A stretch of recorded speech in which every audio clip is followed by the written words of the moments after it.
lo podemos mencionar en el campo filosófico. Bueno, clase número 6 y 7. Vamos a ver ahora las máquinas frigoríficas, que justamente justifican este flujo de energía que estamos hablando, de la fuente más fría hacia la fuente más caliente o de mayor temperatura, es decir, en sentido inverso a lo que observamos en forma natural. Ahora, el concepto es el siguiente. La idea macro que está detrás de todo esto que acabo de decir es el siguiente. Si nosotros queremos un flujo de calor desde la fuente que está más fría a menor temperatura hacia la fuente que está a mayor temperatura o fuente caliente, eso no se puede realizar en forma espontánea. No lo hemos observado en la naturaleza, salvo esta experiencia de laboratorio que les estoy comentando, pero a nivel de nanopartículas. Estoy hablando ahora en términos macro. No lo observamos en la naturaleza. Entonces, en la naturaleza hablamos de procesos reversibles e irreversibles. Decimos que el flujo de calor es de la fuente más caliente hacia la fuente más fría. Ese es un proceso irreversible. No observamos que nuestro planeta emita una cierta cantidad de calor y la regrese al Sol. Nuestro planeta está más frío como cuerpo que la temperatura media del Sol, lógicamente. Y no observamos flujos de calor de la Tierra hacia el Sol en forma espontánea. Por lo tanto, el flujo de calor del Sol a la Tierra es un proceso natural irreversible. Me detengo acá. ¿Puede ser que alguien me habló hace un momento? ¿Hubo alguna pregunta, chicos? Bueno, seguimos. Ahora, el proceso inverso, emitir calor de la fuente fría hacia la fuente caliente, por ejemplo, sacar calor de la Tierra y enviarlo de regreso al Sol, exige la realización de trabajo. En forma espontánea no se puede efectuar. Un refrigerador, la heladera de nuestras casas, un freezer, no puede en forma espontánea extraer calor de los alimentos y ese calor que extrae en el proceso de trabajo, enviarlo a la atmósfera, que es una fuente caliente. ¿Por qué? Porque la temperatura ambiente que rodea la heladera, supongamos 25 grados, es una temperatura superior al recinto interno de la heladera que está, por ejemplo, a 3 grados sobre cero. ¿Qué hace la heladera? Extrae calor de la fuente caliente, los alimentos, los enfría, los refrigera, y ese calor que extrae para refrigerar lo elimina a una fuente caliente, que es el medio ambiente. Entonces, el medio ambiente está a 25 grados y los alimentos quedan, por el proceso de refrigeración, a 3 grados sobre cero. Ahora, para mantener esta temperatura de 3 grados sobre cero, necesito continuamente estar sacando calor de la fuente fría, 3 grados sobre cero, y ese calor expulsarlo, bombearlo a la fuente caliente, medio ambiente a 25 grados. Todo este proceso que estoy mencionando no se puede realizar en forma espontánea. Cuando digo realizar en forma espontánea, significa que no se observa un proceso natural en ese sentido. Sí lo vemos que es factible la realización del proceso, pero requiere entregarle energía. Esa energía es energía eléctrica que hace funcionar un motor eléctrico, obviamente, y el motor eléctrico impulsa un mecanismo que se denomina compresor. Ese compresor realiza un trabajo de flujo de un gas que circula por un serpentín, es la parte negra que parece una parrilla y está detrás de la heladera, circula por ese serpentín y en el proceso de expansión de ese gas, como todo proceso de expansión implica una disminución de temperatura, en ese proceso de expansión del gas es donde genera el flujo de calor. Si ustedes se fijan, en realidad no lo hagan porque puede haber tensión, pero en condiciones normales no tendría que ser así, pero si acercan la mano detrás de la heladera, en la parte negra, esa parrilla que existe, sin tocarla, para protegerse de un choque eléctrico, repito, si acercan la mano, sin necesidad de tocarla, a la parrilla van a observar que está tibia, caliente. Y esto es independiente de la temperatura ambiente que exista. Puede ser un día de calor, de mucho calor, y sin embargo el serpentín estará caliente. Porque eso es lo que hace la heladera, bombear calor. Pero para realizar este proceso es necesario entregar energía al sistema, energía eléctrica, para que el compresor pueda realizar trabajo. O sea, el trabajo W que realiza el compresor tiene un costo, que es la energía eléctrica para mover el motor que lo impulsa. Entonces, si vamos a la representación gráfica de una máquina térmica, con la cual empezamos la clase 5, fíjense que el flujo de calor en forma natural o espontáneo era exactamente inverso al que vemos en esta figura. Nosotros el calor QC fluía desde la fuente caliente a la fría. Ahora estamos haciendo el proceso, como expliqué recién, a la inversa. Mandamos calor de la fuente fría hacia la fuente caliente, pero este calor QF fluye hacia la fuente caliente, no gratuitamente, es necesario entregarle trabajo para que ese proceso acontezca. Este trabajo que nosotros entregamos a la máquina térmica, que en este caso no se llamaría tal, sino se llamaría máquina frigorífica, de allí el título de este apartado que estamos estudiando, este trabajo ingresa en forma de energía eléctrica consumida.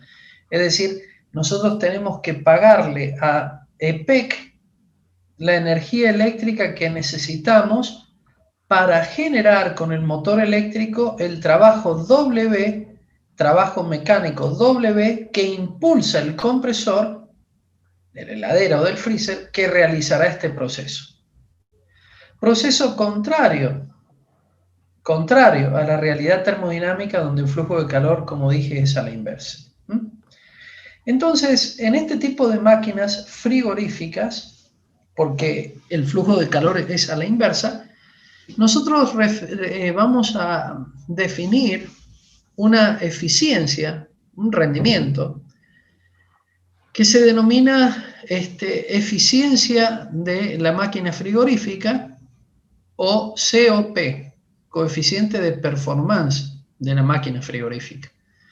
Y este coeficiente de performance relaciona el calor QF que nosotros estamos haciendo fluir de la fuente fría, es decir, cuánto calor le estoy sacando a la comida que coloco dentro de la heladera para refrigerarla, respecto del nivel de energía en forma de trabajo que pongo en juego para lograr este objetivo.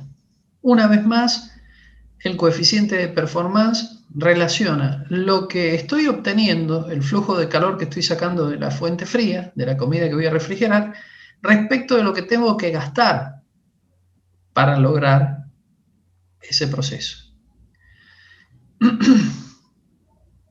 Este coeficiente de performance, COP, es un valor que está comprendido entre 5 y 6 para los refrigeradores normales y puede ser tan alto como 10. Ahora, si tomamos en cuenta el calor QF es el calor que nosotros queremos hacer fluir en sentido contrario al flujo natural termodinámico. Y W es la diferencia de calores entre QC y QF, calores entre la fuente caliente y la fuente fría. Fíjense el dibujo. Si a QC toda esta cantidad le saco QF, lo que obtengo es W, el trabajo del denominador. QC menos QF. Dicho en otros términos, el trabajo W adicionado a QF nos integra el calor QC que transferimos a la fuente caliente. Entonces, en términos matemáticos podemos colocar la relación de temperaturas de la fuente fría y la fuente caliente. Por eso W es QC menos QF. El coeficiente de performance será tanto más elevado cuando más cercanas sean las temperaturas TC y TF. La temperatura TC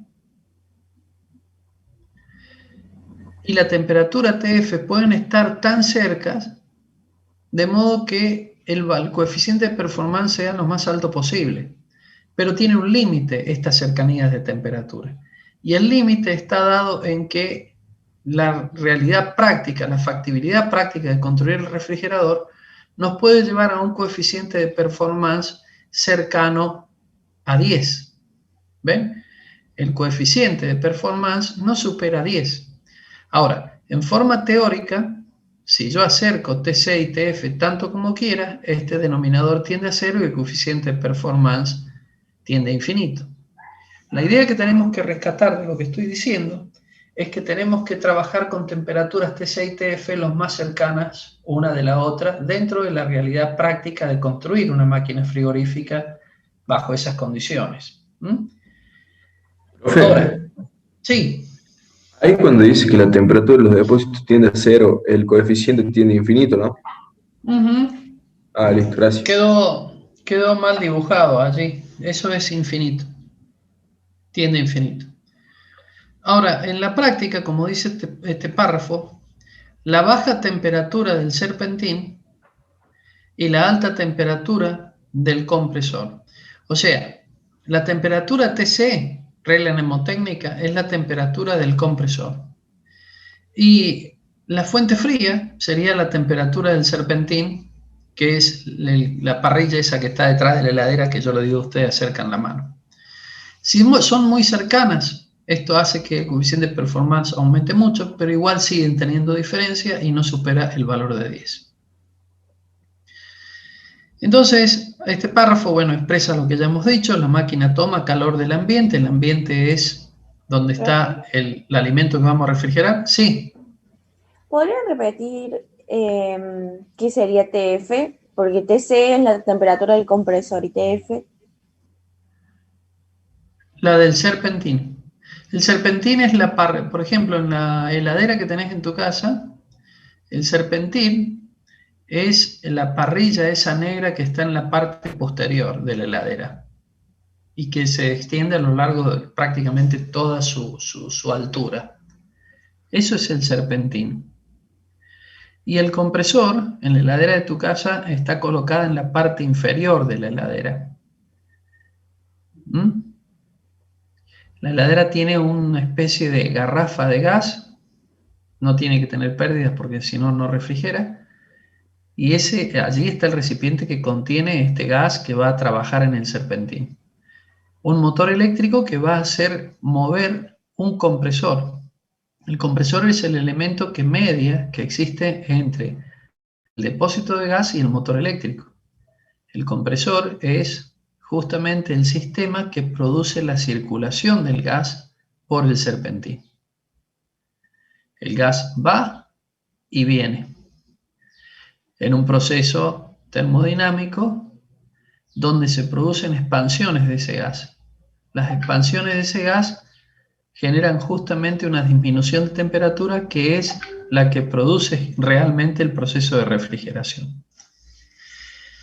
Pero cuando el gas, digamos, en su trabajo termodinámico extrae calor del ambiente, que es la zona de refrigeración, es necesario ese calor liberarlo a la fuente caliente, en este caso la atmósfera. Y esa liberación se realiza por medio del serpentín. Allí es en donde está la transferencia de calor. Ahora, una máquina frigorífica puede utilizarse también como bomba de calor. Este es el caso, por ejemplo, de los sistemas de refrigeración en la Antártida. ¿Cómo podemos nosotros, perdón, me expresé mal, sistema de refrigeración no, sistema de calefacción en la Antártida? ¿Cómo podemos calefaccionar un ambiente en una zona donde existe tanto frío? Lo podemos hacer con una máquina frigorífica. que en este caso se denomina bomba de calor. ¿Qué hace la máquina frigorífica o bomba de calor? Aunque parezca mentira, extrae calor del medio ambiente, de la fuente fría, la atmósfera en la Antártida, y ese calor lo libera al ambiente caliente o fuente caliente, que es el interior del recinto que estamos calefaccionando. No pierdan de vista que el flujo natural de calor es desde el recinto que está a mayor temperatura hacia el al de menor temperatura. Y aquí lo estamos haciendo en forma inversa. Para lograr el objetivo es necesario entregar trabajo, gastar energía, realizar trabajo.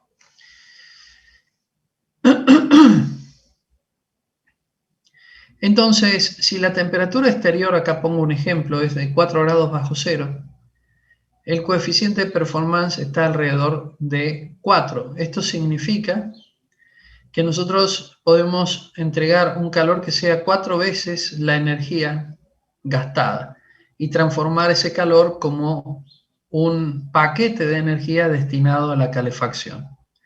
Ahora, si las temperaturas son más bajas, por debajo de los 10 grados bajo ceros, entonces el coeficiente de performance puede caer por debajo de la unidad. ¿Qué significa?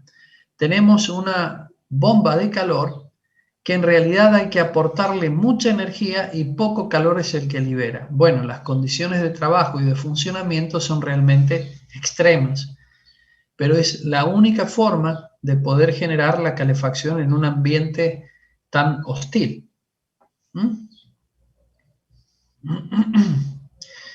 Llegamos así al teorema de Carnot.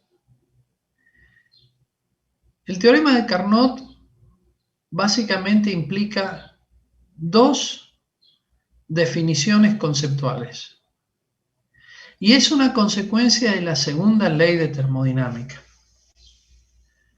Nosotros habíamos visto una expresión de la segunda ley de termodinámica, la de Kelvin-Planck, que nos decía que una máquina térmica no podía convertir en trabajo el 100% del calor QC involucrado en un proceso térmico o en un proceso de flujo. Cuando digo flujo me refiero a flujo de energía. Calor, flujo de energía en tránsito. No lo puede convertir el 100% en trabajo mecánico. Hay una parte que lamentablemente se pierde en forma no recuperable, en forma irreversible.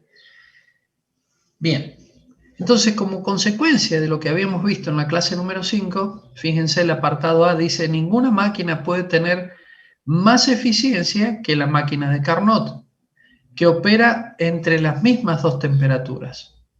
Entonces, la máquina de Carnot, que opera bajo el ciclo de Carnot, hace que esta máquina tenga la mayor eficiencia o el mayor rendimiento posible. Por eso al ciclo de Carnot se lo denomina ciclo límite. Y todas las máquinas reversibles que funcionan entre las mismas dos temperaturas tienen igual eficiencia. Esto era consecuencia de expresar el rendimiento de una máquina térmica en términos de las temperaturas de la fuente caliente y la fuente fría exclusivamente, sin más. Entonces, no importa qué tipo de máquina térmica tengamos, el rendimiento dependerá de la diferencia TC y TF. Voy a dejar para ustedes que puedan ver de qué manera se hace la demostración del teorema de Carnot. Se toma una máquina de Carnot, como la que ya hemos visto en la clase número 5, con todas las consideraciones que ya hicimos, y una máquina hipotética donde proponemos que esta máquina tiene un rendimiento o eficiencia superior a la máquina de Carnot. Es decir, tomamos una hipótesis de partida donde decimos existe una máquina que invalide estas dos consecuencias o corolarios del teorema del Carnot. una máquina que tiene una eficiencia superior a la máquina de Carnot y que por lo tanto da un rendimiento que está por encima de lo que se calcula con la diferencia de temperaturas TC y TF. Se acoplan las dos máquinas a través de la fuente fría y caliente. ¿Ven? Se acoplan, fíjense. Se unen la fuente fría y la fuente caliente, se acoplan las dos máquinas y se permite el flujo de calor entre las dos máquinas. Van a llegar a una contradicción, que es lo que pretendo que ustedes vean en la explicación que desarrollé allí, sin darles más detalles para que parece difícil, pero en realidad hay que prestar mucha atención cómo es la demostración, a fin de llegar a una contradicción. La contradicción nos indica que la hipótesis de partida, es decir, suponer una máquina que tenga una eficiencia superior a la eficiencia o rendimiento de Carnot, es imposible. Esta suposición, esta hipótesis de partida, nos conduce a un proceso contradictorio y es lo que demostramos. Bueno, entonces tenemos ahora un enunciado alternativo de la segunda ley de termodinámica, porque la primera ley de termodinámica, el principio de conservación de la energía, donde poníamos delta U, variación de energía interna, igual a paréntesis Q, cerramos paréntesis menos paréntesis, W, cerramos paréntesis, Q menos W, el primer principio establece justamente la posibilidad de conservación de la energía, pero no dice nada respecto de cómo fluye la energía. Y algo vislumbrábamos con el enunciado de Kelvin-Planck en cuanto a que los procesos térmicos en las máquinas térmicas exigían un flujo de calor como el que ya hemos mencionado. Y un proceso inverso implica la adición de calor. Entonces, en un proceso natural que no viole la primera ley de termodinámica, nada nos dice esta ley de cómo debe fluir ese calor. Y este flujo de calor, en forma espontánea o natural, que es como lo observamos, queda perfectamente determinado por la segunda ley de termodinámica.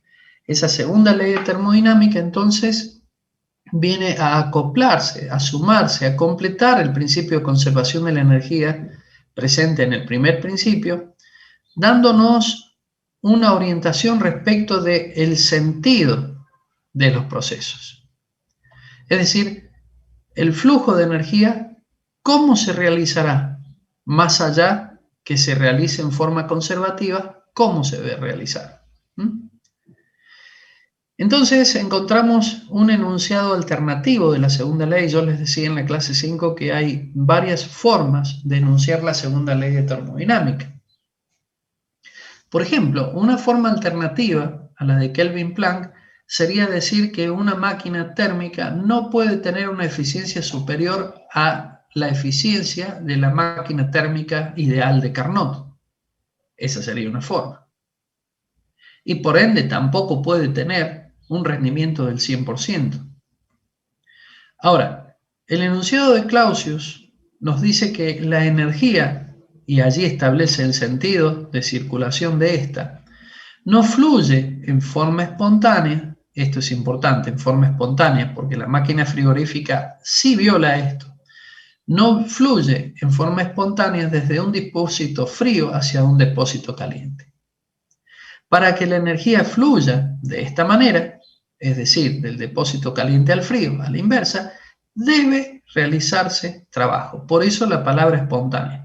En forma natural, en forma espontánea, de una manera sin que haya intervención del hombre en la naturaleza, el flujo de calor nunca se da del depósito frío al depósito caliente.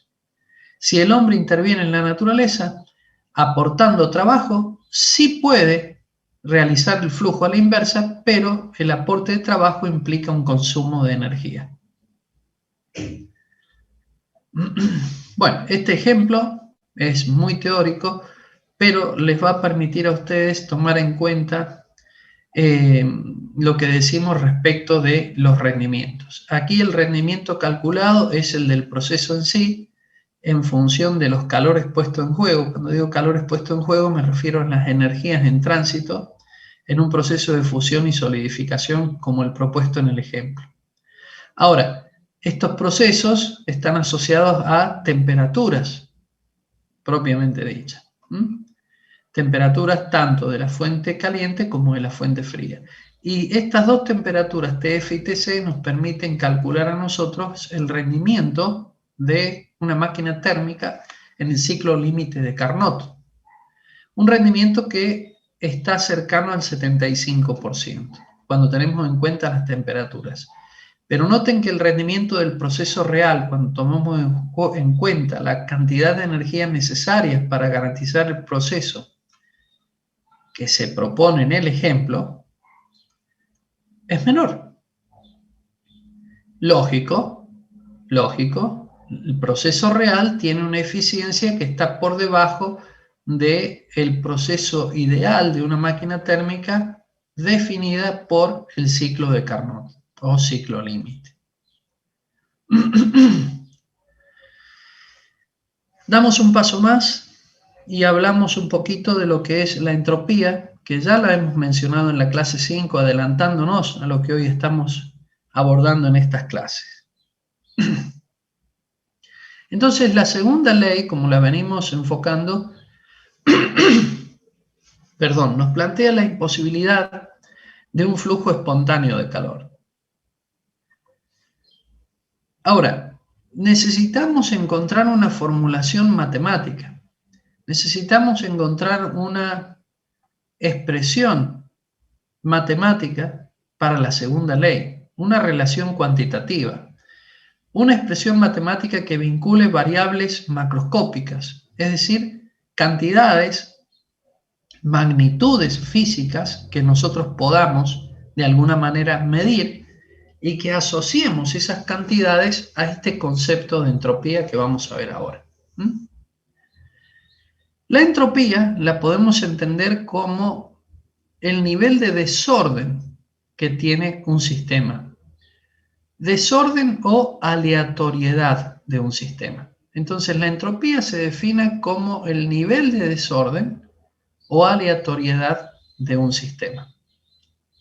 Si nosotros llegamos al curso y tenemos a primera hora del día todos los bancos ordenados, espaciados correctamente, las filas perfectamente alineadas, limpio el recinto del aula, etc., el pizarrón limpio también, pero al final de la jornada es probable que exista suciedad en el lugar, los bancos estén totalmente desordenados, la pizarra haya quedado sucia, etc. Y todo esto, escuchen, cuando comparamos el estado final, es decir, como mencioné recién, al fin de la jornada, respecto del estado inicial, es decir, al comienzo de la jornada, vemos claramente que el desorden es mayor, que la aleatoriedad del sistema ha aumentado.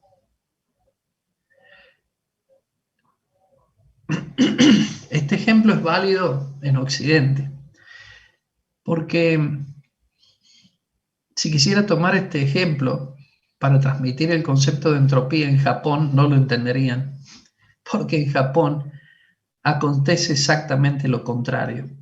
Cuando los niños se van de los colegios, primero que no existe personal de limpieza en ese país, pero ¿quién realiza la limpieza? Los mismos jóvenes que asisten al sistema educativo, o al establecimiento, educativo. Cuando se retiran de las aulas, quedan perfectamente limpias, ordenadas y demás. Entonces, si yo tomara en Japón este ejemplo que estoy tomando aquí, esta mañana, no lo podrían entender. Pero bueno, estamos en Occidente y ustedes sí lo van a poder entender. La entropía es el grado de desorden de un sistema entre dos estados posibles, un estado inicial y un estado final. Ahora, retomando el ejemplo que les estoy transmitiendo, fíjense que la definición de desorden o aleatoriedad del sistema tiene en cuenta la foto final, es decir, cómo quedó el recinto al fin de la jornada respecto de la foto inicial, cómo estaba al comenzar las clases. Nada, absolutamente nada, dice o toma en cuenta respecto de lo que ha pasado entre esas dos situaciones límites, el inicio y el final. Esto significa que para el concepto de entropía no nos interesa qué pasó en las horas intermedias, entre las 8 de la mañana cuando comenzaba la jornada y digamos las 21 horas cuando finaliza. No nos importó qué pasó durante todo el tiempo de esa jornada laboral. Sí nos interesó el estado inicial y final. Esto significa que la entropía es una función de estado. Y estoy adelantándome en los conceptos que van a leer en el PDF que les envié para que les resulte más fácil. La entropía es una función de estado. Y como toda función de estado, la otra que hemos visto nosotros es la energía interna, depende justamente del estado final y del estado inicial. Y ustedes me dirán, ¿de qué cosa el estado final e inicial? Por ejemplo, de la temperatura. Ya nos adentramos en la parte termodinámica. De la temperatura final de proceso, por ejemplo, y de la temperatura inicial de proceso. Y la entropía adicionará otro componente. Porque miren, escuchen este ejemplo que se me ocurre en este momento. Nosotros tenemos dos cursos en la facultad, uno pegado al otro, separados lógicamente por una pared. A las 8 de la mañana la temperatura es la misma en ambos, porque es la temperatura ambiente. Estaba fresco, por ejemplo, digamos 20 grados. Y a la noche, cuando termina la jornada, la temperatura es otra, digamos unos 25 grados. TF es diferente a T0, a la temperatura inicial. Pero la cosa es la siguiente, escuchen. Ambos cursos tienen la misma temperatura inicial, ambos recintos tienen la misma temperatura final, que es la temperatura ambiente. Pero cuando yo visito el curso 1, observo cualitativamente cierta cantidad de desorden, o cierto desorden. Y cuando observo el curso número 2, observo otro tipo de desorden. Pero cualitativamente puedo decir, es mayor el desorden o es menor, según sea el caso. Es muy raro observar cualitativamente exactamente el mismo desorden. Ahora, alguno de ustedes me dirá, sí, profe, pero yo miro los dos cursos y están muy parecidos. Y esa palabra marca la diferencia.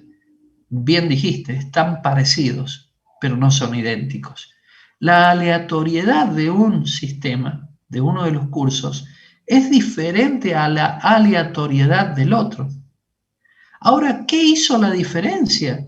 Si el estado final, en cuanto a temperaturas, es el mismo que el estado inicial en cuanto a temperaturas de ambos cursos, hay algo más que tengo que tener en cuenta. Bueno, lo que tengo que tener en cuenta en forma adicional es cuánta energía fluyó en el curso número 1 y cuánta energía fluyó en el curso número 2. La energía que fluye en el curso 1 dependerá de las interacciones que se realizaron en ese curso, de la materia que se dictó, de, digamos, de las actividades que se desarrolló dentro de ese curso, guiados por el profesor y los alumnos. Es decir, hubo energía involucrada, porque para que el profesor dé la clase tiene que estar vivo y los alumnos también. Entonces hay energía involucrada que proviene de los procesos metabólicos de los alimentos que consumen. Y lo mismo acontece en el curso número 2, pero no acontece exactamente de la misma forma, porque las actividades fueron diferentes, las consignas propuestas también lo fueron, y por lo tanto las cantidades de energía puesta en juego en el curso número 2 son diferentes al curso número 1. Y aquí encontramos lo que nos está faltando. Además de las temperaturas del estado final y el estado inicial, debemos considerar cuánto es la energía que se puso en juego en uno de los procesos, en uno de los cursos, respecto de la cantidad de energía que estuvo involucrado, se puso en juego en el otro. Esa energía es energía en tránsito y nosotros sabemos que la energía en tránsito se denomina calor. El calor es energía en tránsito. Entonces, relacionando la cantidad de calor Q1 en el curso número 1 y la temperatura final, y la cantidad de calor Q2 en el curso número 2 y la temperatura final, que es la misma, se diferencian el curso 1 y el curso 2 no en las temperaturas, sino en los calores o energías puestas en juego, la energía que fluyó en un caso y en el otro. Esto nos permite que el cociente entre las cantidades Q, calor, Joule, en Joule, dividido temperatura en Kelvin, Joule sobre Kelvin, nos permite establecer a nosotros una relación cuantitativa matemática entre la energía en forma de calor y la temperatura. Una magnitud macroscópica, variable por cierto. Pero esa relación Q sobre T recibe un nombre, chicos. Entropía. Y se la designa con la letra S mayúscula. Entropía. Y para finalizar la clase de hoy, quiero comentarles un aspecto que es fundamental. Noten lo siguiente, por favor, y creo que el ejemplo que se me ha ocurrido hoy ha sido bastante feliz porque me permite transmitir un concepto que es difícil, es duro de comprender de una manera sencilla. Cuando ustedes adoptan en sus cabecitas esta imagen del curso número 1 y 2, temperatura inicial a las 8 de la mañana, temperatura final a las 9 de la noche, pero niveles de actividad, allí me salió la palabra, niveles de actividad diferente en el curso 1, a nivel de actividad diferente en el curso 2. ¿De qué depende el nivel de actividad? Y depende del volumen de energía impuesto en esas actividades. Cuando digo impuesto me refiero al nivel de energía gastado, consumido, necesario para llevar adelante las actividades. Entonces, tomando en consideración estos ejemplos, como les decía, o este ejemplo, como les decía, van a poder guardar en sus cabecitas el concepto de entropía. Calor sobre temperatura. En el sistema internacional, Joule sobre Kelvin, unidad de la entropía S mayúscula. Pero lo que quiero transmitirles para finalizar es lo siguiente. Fíjense que nada dije de cuál fue el camino de los procesos que se realizaron en el curso número 1 y en el curso número 2 desde las 8 de la mañana hasta las 9 de la noche. No sé qué actividades hicieron. No sé con qué intensidad en un momento o en otro. ¿Cuál fue el camino seguido? ¿Cuáles fueron las actividades? ¿Cuánta gente se involucró? Ninguno de los detalles de las actividades. Solamente me concentré en la foto final, digamos así, y la foto inicial, en ambos cursos. Por eso la entropía es una función de estado, relaciona el estado final con el estado inicial, a través de las temperaturas. Pero tiene en cuenta el flujo de energía en forma de calor que lleva a la transformación del sistema para pasarlo del estado inicial al estado final.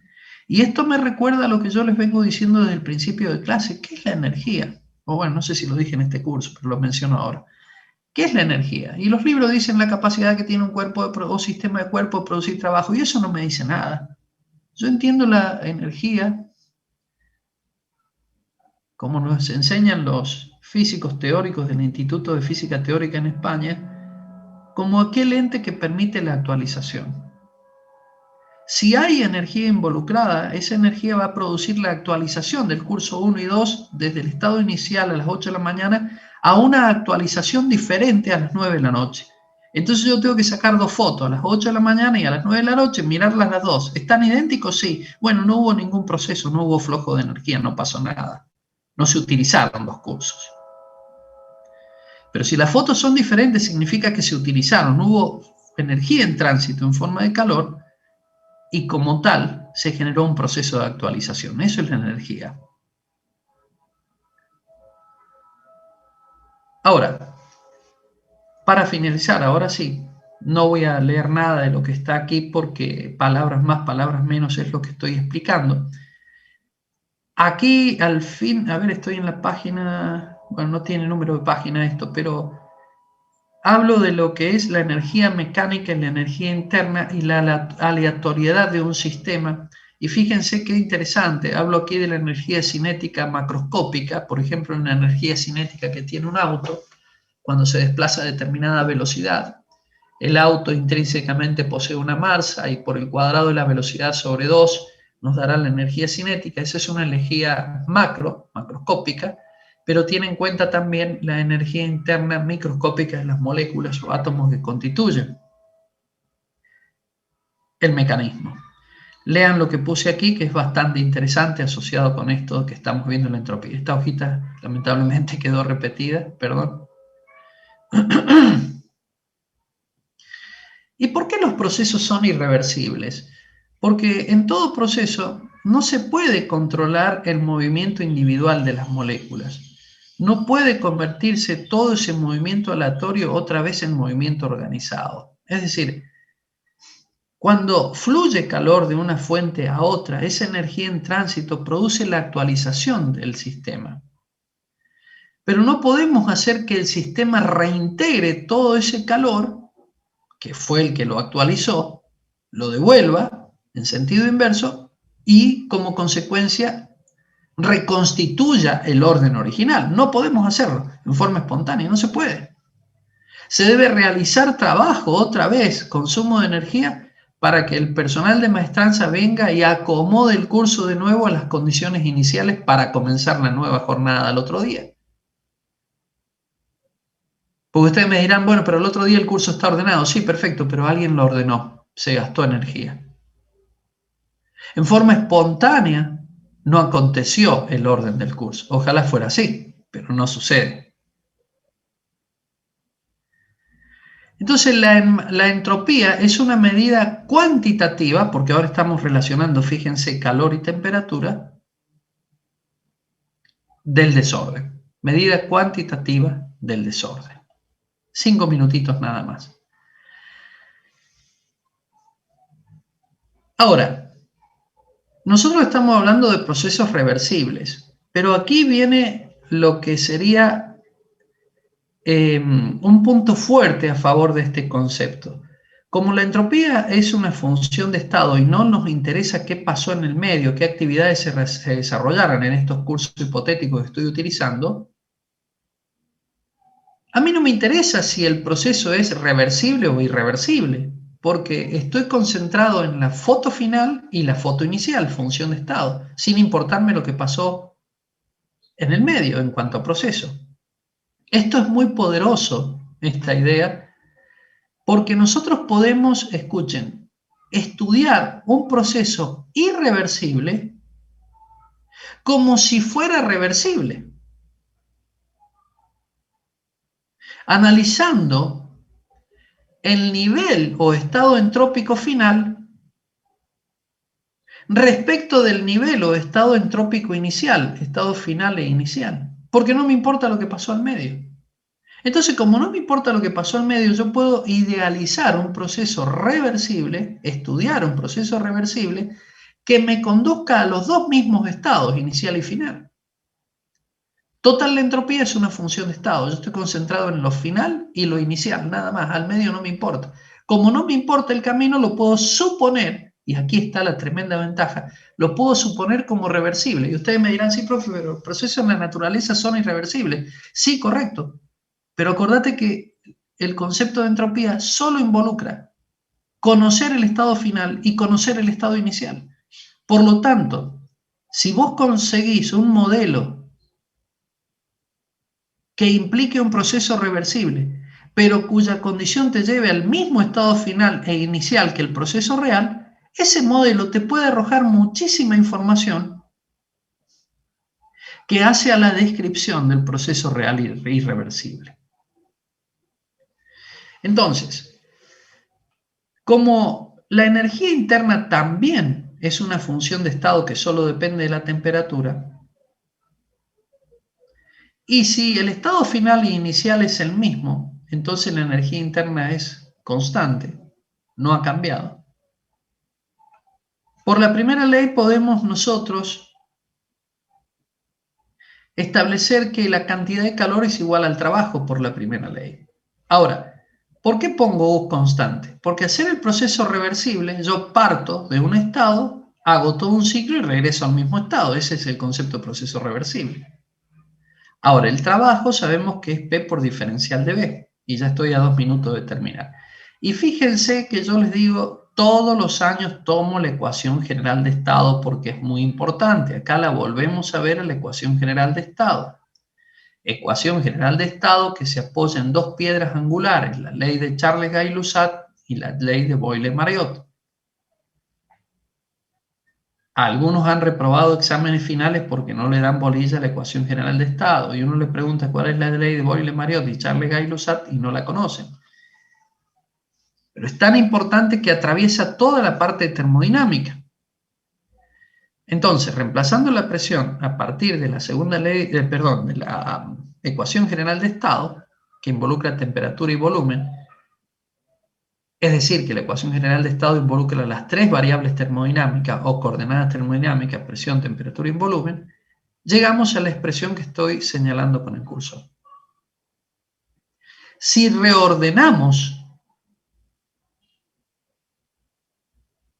las expresiones, tomando diferencial de Q igual a la última expresión y las reordenamos como dije, podemos escribir diferencial B sobre B igual a 1 sobre RT, diferencial de Q en el numerador. Ahora noten lo siguiente. Si existe un diferencial de Q, ya termino, si existe una cierta cantidad de calor involucrado y una temperatura, esto nos dará lugar, por ejemplo, en un proceso de expansión a una variación de volumen. Y cuando hay una expansión existe mayor aleatoriedad del sistema. Por lo tanto, la cantidad diferencial de Q parece ser una cantidad apropiada para establecer la definición de lo que nosotros vamos a llamar entropía. Chicos, perdón por la forma introspectiva en que voy a terminar la clase, pero olvidé que el ingeniero Pavón me pidió por favor terminar 10 minutos antes y me he pasado. El lunes que viene voy a retomar con la séptima clase. Voy a volver a repetir esto. Vamos a retomar desde acá. Vean ustedes la parte anterior, ¿sí? Bueno, ¿hay alguna pregunta antes de finalizar? Profe, Perdón, sí, me olvidé que Pavón me pidió. Sí. Había dicho que cuando hay un espacio existe mayor... Una expansión. Expansión significa que pasás de un volumen inicial a un volumen más grande, volumen final. Entonces, volumen final menos volumen inicial te da diferencial de B. Diferencial de B significa que hubo, si diferencial de B es positivo, significa que hubo una expansión. Y analizás vos el diferencial de B, es decir, analizás la variación de volumen respecto del volumen inicial de partida. Entonces, si la variación de volumen es pequeña respecto del volumen inicial, si la expansión es muy pequeñita respecto del volumen inicial, es pequeña la cantidad de calor que necesitas involucrar para que se produzca ese proceso a la temperatura T. Porque el calor que vos utilizás, fíjate acá, ese calor es necesario para producir el trabajo W. Y el trabajo W es que a determinada presión vos produzca una cierta expansión diferencial de B. ¿Te das cuenta? Sí, profe, gracias. Bueno, les mando un saludo, discúlpenme haberles robado el tiempo, nos vemos el lunes próximo si Dios quiere. Que tengan una buena semana. Bendiciones. Chao, profe. Hasta luego.